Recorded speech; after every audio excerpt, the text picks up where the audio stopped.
But this is your time to tell me, kind of explain that. You know, if you're saying this was a mistake or this was an accident. I don't even know what you're referring to. Like, that's what I'm trying to get at, is I don't even know what you're referring to. I'm saying she had a mark on her face. I mean, I don't even know what you're referring to. You don't recall your daughter ever having a mark on her face? The reason DCYF came out to visit you guys, you don't recall that? Why did DCYF come out and start visiting you guys? What was the allegation? If I remember correctly, it was because of, I believe at the time, I could be wrong, I believe it had something to do with my uncle saying I was using drugs, and I wasn't. Now, who's your uncle, so we are clear? Kevin. Okay. And Kevin's last name? Montgomery. Now, he lived there with you? He lived there with me right around the time when I was first going back to get custody from my daughter. Okay. And then he left in April, May, March, something around that time. And just so I have it right, because I don't want to guess or get confused, what house are we talking about? Guilford Street. All right, and what was the number there again? I'm not 100%. Okay. Do you remember what color the house was at least? Beige, maybe. Okay. And whose house was that originally? My grandmother's. All right. And grandma is who? Kevin's mother. Kevin's mother. My dad's mother. Okay.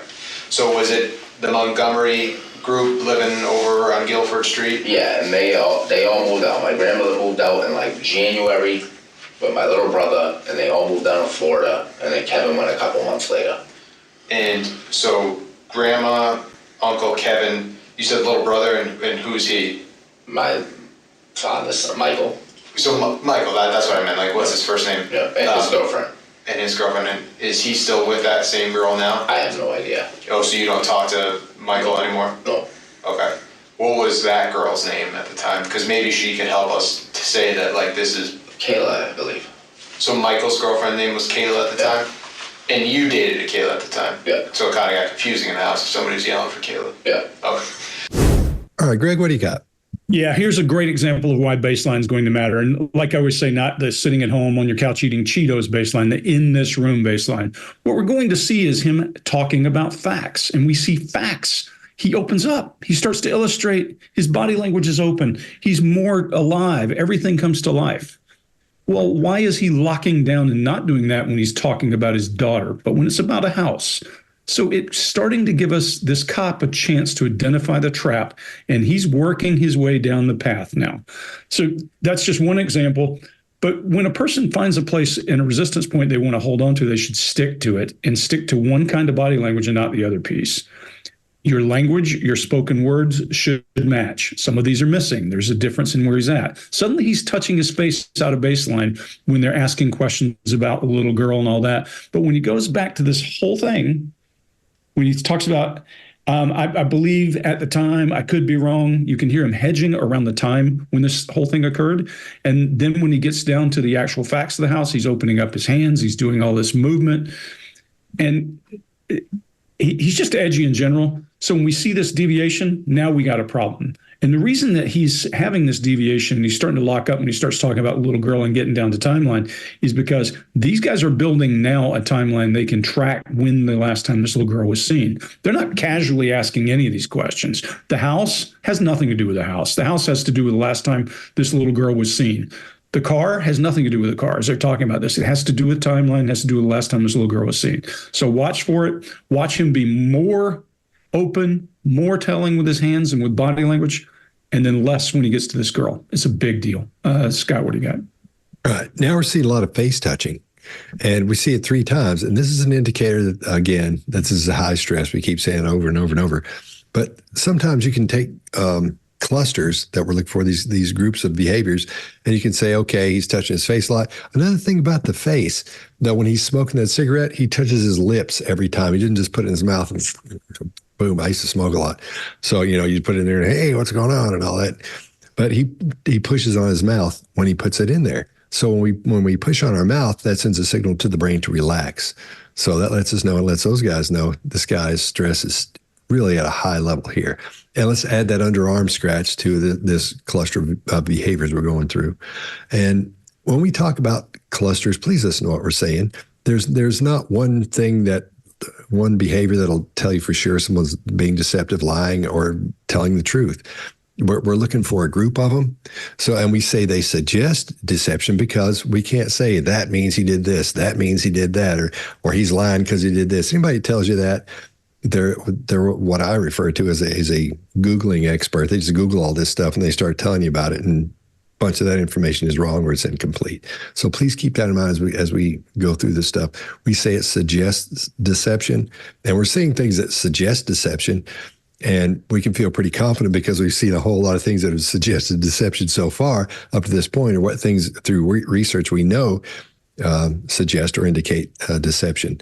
So keep that in mind as we go through this. Chase, what do you got? Yeah, and that's what I tell people all the time. We work in likelihoods. So our whole job is about likelihood. What's the likelihood of X happening? So what he's actually doing here is really common in guilty people, and we've all seen it. And my entire career has been in looking for this kind of behavior. He's gone into this room with a plan to be confused and cast doubt. So he's so committed to this that after it's explained 2 times, he isn't sure what to say. So when he's not sure what to say, his brain defaults to what he committed to do. He reverts to his initial psychological strategy of, I don't know what you're referring to. That's the strategy.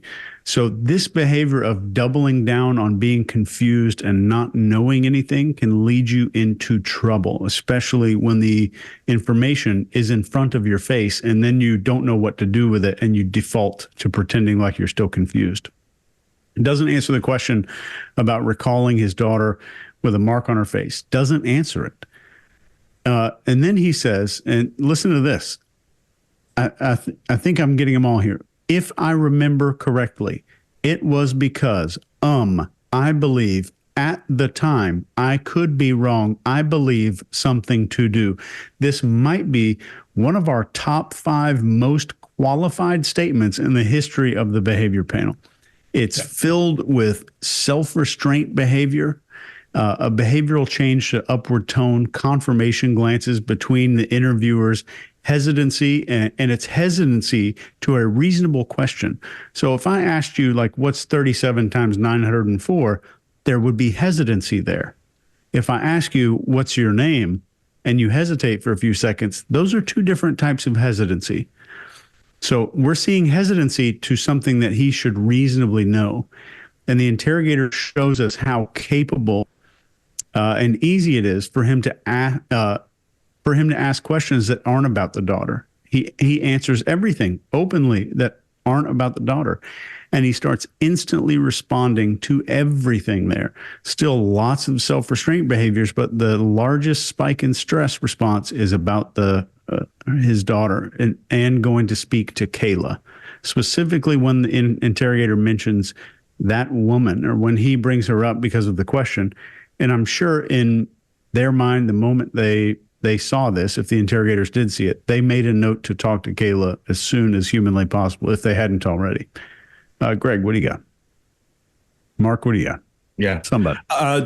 Chase, couldn't agree more that it's one of the most hedging, distancing, navigatory possibility and indirect statements that we've had. And so, just like you, I wrote it down as well. And so I have not much more to say on that. Yeah, if I remember correctly, it was because of I believe at the time, I could be wrong. I believe. I mean, full of belief, full of possibility, full of hedging. The only time I've seen more than that, I would say, and this is no political comment, is Biden talking about Tara Reid. That's the only time I've seen more navigation than that. Extraordinary situation. If you want to go and see that, there's our Biden, Tara Reid. He was talking to somebody on television.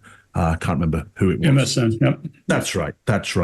So I'm going to say one more thing, Chase, about this idea of, we deal in likelihood, and that's the world of probability. We're always looking at, given this and given this and given this, what is the probability that of X? And that's not art. That's how science works. So people who often go, well, is that kind of an art that you're doing here, and is it kind of a pseudoscience? No, that's actually how proper science works. On probability. It's the best idea we have today of based on how we go out and look for the idea. It's a set of probability. So here we are doing the science of behavior. Let's have another. Well, let me add one thing to that, Chase. When we're in the interrogation room, the best part of it is we don't just work on probabilities. Those probabilities tell us where we probe, and then we tear the scab off and dig in a little bit and find out where we right or wrong as we're going along. Mm-hmm. All these tools we're teaching you, all these tools we're talking about, whether it's Read or Sharp or any of the stuff we all are doing, is about not just guessing, but saying, is it rational for me to think this? And probing a little further and looking for more compounding indicators and clusters. And I think that's the difference between you and me. I can't speak for Scott, but in my mind, if someone is aware that they're being interrogated, I have not done my job properly, but in my world, you kind of tear scabs off a lot faster than I would, because I like to just dump a lot of anesthetic on there to where they don't know what's happening. Oh, when I say take the scab off, I want to know what's underneath is all I mean. Trust me, I'm the friendliest guy you ever met when I'm in an interrogation room. Yeah. And there's times, and you've seen, if there's a time where there has to be a bad guy and I'm the biggest guy in the room, I was going to be the bad guy. That's the way it works. But most interrogations, even when I was working and go into an interrogation room, hostility doesn't work. We know it doesn't work. Then you have to work harder. You get the person out of their thinking brain. So trust me, when I say tear a scab off, I don't mean aggression. I don't mean that you were inherently aggressive. I just meant that our approaches are different. You're more likely to take a hard nose or hard line than I am, I think. One of the things that I found, though, to your point, Chase, when you go in, because I'm different from Greg as well, is I go in and just hang out for like 10 minutes and just like wait on something, have somebody come in and sign something or have me sign something. And then what I do is when that person comes in, I have them be rude, and I'll try to talk to them something, they'll leave. And then I'll make that person go, what? Good cop, bad cop. So yeah, but the thing is, it makes them sort of bond with you because it's us and them outside the room, whatever's outside the room against us in here. And then you just hang out for a few minutes and you can get so much. One of the first times I saw that was my buddy Jason Rosalia did that. He was a homicide detective in Nashville. Yep, and we went in there and we just sat there and talked to him. Was just acting like he was waiting and had somebody come in, sign something. Looked at him and did that to the guy and they talked for a few minutes. And it was afterwards, I was like, what are you doing? He said, here's the way this works. I was like, holy smokes. He's great at that stuff, man. Awesome. Well, I think Navarro and Schaefer had a formula. They always put formulas to things when they were working together. One was rapport equals proximity times intensity. And it was about spending time in the room with someone. And Chase, to your point, look, it depends on the person. I would tell you the funniest parts many times where I was chosen to be the bad guy and I'd go in and do stuff. The women who were supposed to signal me and back it down would come in and be more aggressive than I was. I always laugh about it. I was like, what are you doing? Well, you and I did that with what's her name? With Dawn and Candace. Yep. She'd run to me and she kept running to me. Then I turned on her and then you were nice to her. And then you'd turn on her and she'd run back to me. It was great ping pong, man. But I think all of it said is a good point, Chase. You have to figure out what the person needs, what works. Yeah. It's an opportunity for these guys here that could be a good cop, bad cop. Really good one. And I don't know if you're watching this right now, what Scott just said is profound. Now, I retired from the military in 2019, I think. 2019. And the first civilian I ever interrogated in my life, I called Scott on the phone. This is before the behavior panel existed. I was like, dude, I'm interrogating a civilian. I've never done a civilian interrogation before. I've got to deal with HR. This is going to be taking place in California on top of that. Yep. So I had 28 minutes to interrogate 30 people over the course of a couple of days. And Scott, you taught me that trick about just I'm standing here waiting for papers, and the waiting for papers becomes the thing that stalls everything and makes that window for rapport building. It's profound. That's great. And that's not me. That was Jason Rosalia, Detective Rosalia. He's out now. But yeah, he's what it showed me. So Awesome. shout out to Jason. Thanks, Jason. But this is your time to tell me, kind of explain that. You know, if you're saying this was a mistake or this was an I don't even know what you're referring to. Like, that's what I'm trying to get at. Is I don't even know what you're referring to. I'm saying she had a mark on her face. I mean, Okay, I don't even know what you're referring to. you don't recall your daughter ever having a mark on her face? The reason DCYF came out to visit you guys, you don't recall that? Why did DCYF come out and start visiting you guys? What was the allegation? If I remember correctly, it was because of,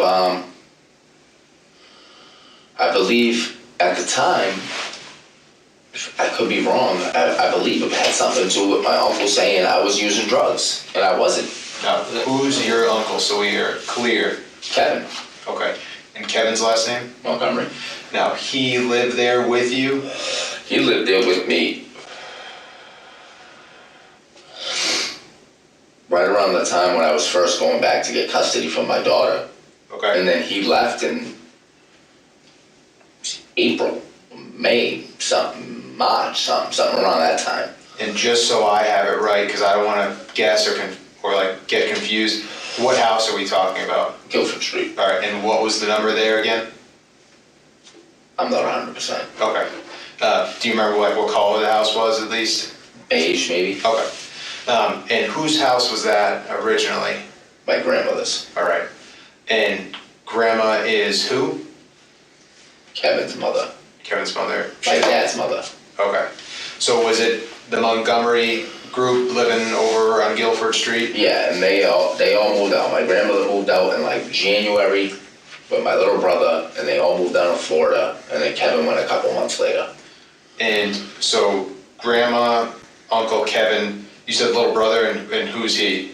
My father's son, Michael. So Michael, that's what I meant. Like, what's his first name? Yeah, and his girlfriend.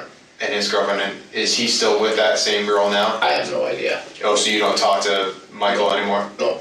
Okay. What was that girl's name at the time? Because maybe she can help us to say that, like, this is... Kayla, I believe. So Michael's girlfriend's name was Kayla at the time? And you dated a Kayla at the time? Yeah. So it kind of got confusing in the house if somebody was yelling for Kayla? Yeah. Okay. If you like this video, get the full body language breakdown and analysis on our main channel by clicking this video right here.